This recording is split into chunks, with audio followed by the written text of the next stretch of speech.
بسم اللہ الرحمن الرحیم نحمدہ ونصلی ونسلم علی رسولہ الکریم اما بعد۔ سامعین و ناظرین، السلام علیکم ورحمۃ اللہ وبرکاتہ۔ معزز سامعین و ناظرین، ہماری آج کی اس ویڈیو میں اس چیز کا بیان ہے کہ وہابیہ دیابنہ اسماعیلیہ فرقے کے نام نہاد متکلم الیاس گمن اور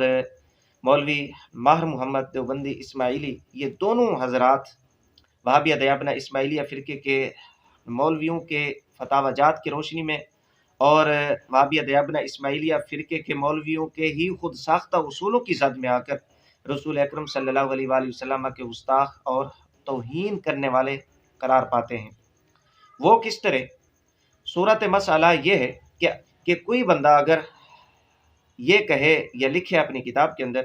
کہ شیطان رسول اکرم صلی اللہ علیہ وآلہ وسلم کی آواز کے مشابہ آواز نکال سکتا ہے،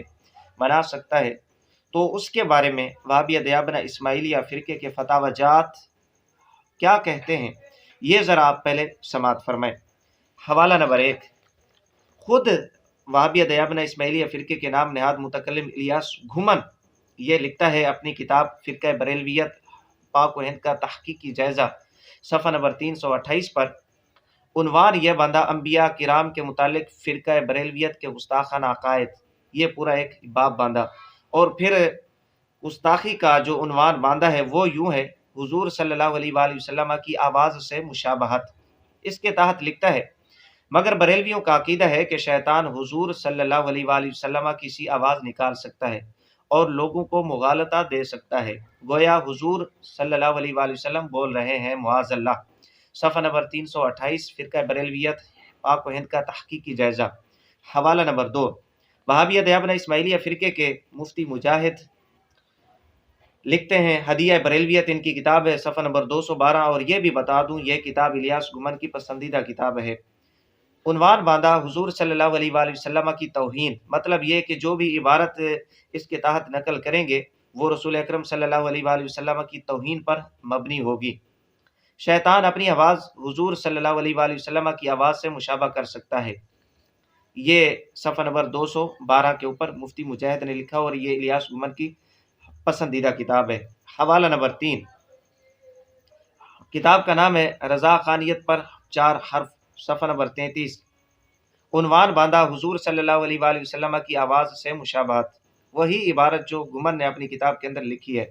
مگر بریلویوں کا عقیدہ ہے کہ شیطان حضور صلی اللہ علیہ وآلہ وسلم کی سی آواز نکال سکتا ہے اور لوگوں کو مغالطہ دے سکتا ہے، گویا حضور بول رہے ہیں، معاذ اللہ۔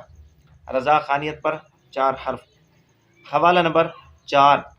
کتاب کا نام ہے اہل سنت و اہل بدعت کی پہچان، صفحہ نمبر 41،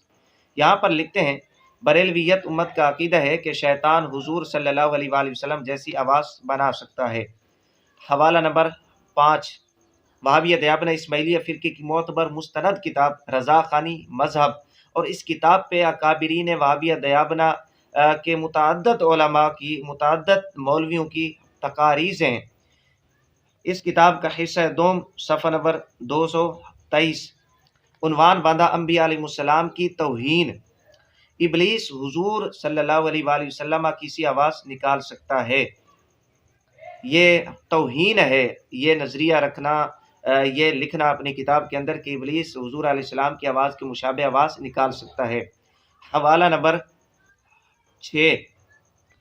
وہابی دیوبندی اسماعیلی فرقے کے پروفیسر ابو الحقائق، انہوں نے ایک مضمون لکھا گستاخ کا چہرہ، اور اس میں پھر گستاخی نمبر جو 15 لکھی ہے، لکھتے ہیں مفتی احمد یار خان گجراتی بریلوی لکھتا ہے کہ ابلیس پیغمبر کی شکل تو نہیں بنا سکتا مگر آواز ان کی آواز سے مشابہ کر سکتا ہے۔ نمبر 7، لکھتے ہیں بریلوی جماعت کا کیسا ایمان شکن عقیدہ ہے کہ پیغمبر کی خوبصورت آواز کے مشابہ ابلیس لعین کی آواز ہو سکتی ہے، اور وہ مردود اپنی آواز نبی کی آواز کے مشابہ کر سکتا ہے۔ بریلویوں کی شیطان سے محبت، صفحہ نمبر 61، موجودہ دور کے وہابی دیوبندی اسماعیلی فرقے کے مولوی نجیب اللہ عمر اس رسالے کے مؤلف ہیں۔ یہاں سے یہ بات بالکل واضح ہو گئی کہ اب وہابیہ دیابنہ اسماعیلیہ فرقے کے مطابق یہ لکھنا کہ شیطان نبی رسالت صلی اللہ علیہ وآلہ وسلم کی آواز جیسی آواز نکال سکتا ہے، ان کے نزدیک گستاخی ہے، توہین ہے نبی رسالت صلی اللہ علیہ وآلہ وسلم کی، اور اس طرح کا شخص لعین ہے جو یہ لکھے یا نظریہ رکھے۔ یہ وہابیہ دیابنہ اسماعیلیہ فرقے کے فتاوی جات ہیں۔ تو اب ذرا دوسری طرف دیکھیں، وہابیہ دیابنہ اسماعیلیہ فرقے کے ان فتاوی جات کی روشنی میں کون سے وہابیہ دیابنہ اسماعیلیہ فرقے کے مولوی حضرات آتے ہیں اور رسول اکرم صلی اللہ علیہ وآلہ وسلم کے گستاخ قرار پاتے ہیں۔ کتاب ہے ایمانی دستاویز، صفحہ نمبر 298 سے لے کر 301 تک یہ عبارتیں پڑھ رہا ہوں، اور اس کے مصنف وہابی دیوبندی اسماعیلی فرقے کے مولوی ماہر محمد دیوبندی ہیں،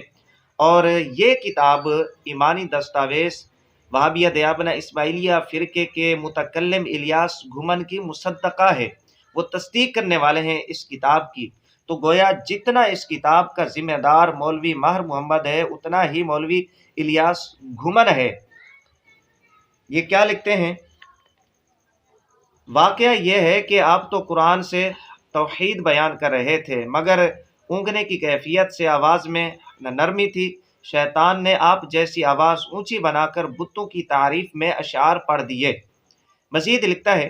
کہ شیطان نے شرارت سے اپنے لہجے اور زبان سے یہ الفاظ حضور صلی اللہ علیہ وآلہ وسلم کی قرات میں گڑ مڑ کر دیے۔ اور مزید یہ لکھتا ہے آگے جا کر، شیطان نے آپ کی تلاوت کے دوران اپنے یہ الفاظ ڈال دیے۔ اور اسی طرح چوتھے مقام پر لکھتا ہے، آپ کی بات میں شیطان نے اپنی بات ڈالی، یعنی سکتہ سانس کی خاموشی کے دوران نبی صلی اللہ علیہ وآلہ وسلم کی سر جیسی آواز میں وہ الفاظ نکالے جو مشرکوں کی رائے کے موافق تھے۔ صفحہ نمبر 298 سے لے کر 301 تک ایمانی دستاویز مولوی ماہر محمد دیوبندی اسماعیلی۔ یہاں پر اس نے واضح طور پر یہ لکھا کہ شیطان نے رسول اکرم صلی اللہ علیہ وآلہ وسلم کی آواز جیسی آواز نکالی اور لوگوں کو دھوکہ دیا، اور نبی علیہ السلام کی آواز نکال کر بتوں کی تعریف کے اندر شیطان نے اشعار پڑھ دیے۔ یہ واضح وہی نظریہ رکھ رہا ہے، عقیدہ رکھ رہا ہے جس کو وہابیہ دیابنہ اسماعیلیہ فرقے کے مولوی گستاخی قرار دے چکے ہیں۔ تو یوں یہ مولوی ماہر محمد دیوبندی اپنے ہی مولویوں کی فتاوی جات کی زد میں آ کر گستاخ رسول صلی اللہ علیہ وآلہ وسلم قرار پاتا ہے، اور اس کے ساتھ ساتھ وہابیہ دیابنہ اسماعیلیہ فرقے کے متکلم اور ان کے استاذ الیاس گھمن رسول اکرم صلی اللہ علیہ وآلہ وسلم کے گستاخ قرار پاتے ہیں۔ اور اگر یوں کہیں کہ خود مولوی الیاس گھمن اپنی کتاب فرقہ بریلویت پاک و ہند کا تحقیقی جائزہ والے فتوے کی زد میں آ کر خود اپنے فتوے اور اپنی عبارت کی روشنی میں رسول اکرم صلی اللہ علیہ وآلہ وسلم کا گستاخ قرار پاتا ہے، تو جو خود وہابیہ دیابنہ اسماعیلیہ فرقہ اتنا دست و گریباں کا شکار ہو اور اپنی عبارات اور اپنے فتاوی جات کی روشنی میں اور اپنے ہی اصولوں کی زد میں آ کر رسول اکرم صلی اللہ علیہ وآلہ وسلم کا گستاخ ہو، بے ادب ہو، نبی علیہ الصلوۃ والسلام کی وہ توہین کرنے والا ہو، وہ کیسے مسلمانوں کو گستاخی کا سرٹیفکیٹ دے سکتے ہیں؟ وہ کیسے سنی مسلمانوں کے اوپر شرک اور کفر کے فتوے لگا سکتے ہیں؟ ذرا شرم کرنی چاہیے ان لوگوں کو، امت مسلمہ پر رحم کرنا چاہیے۔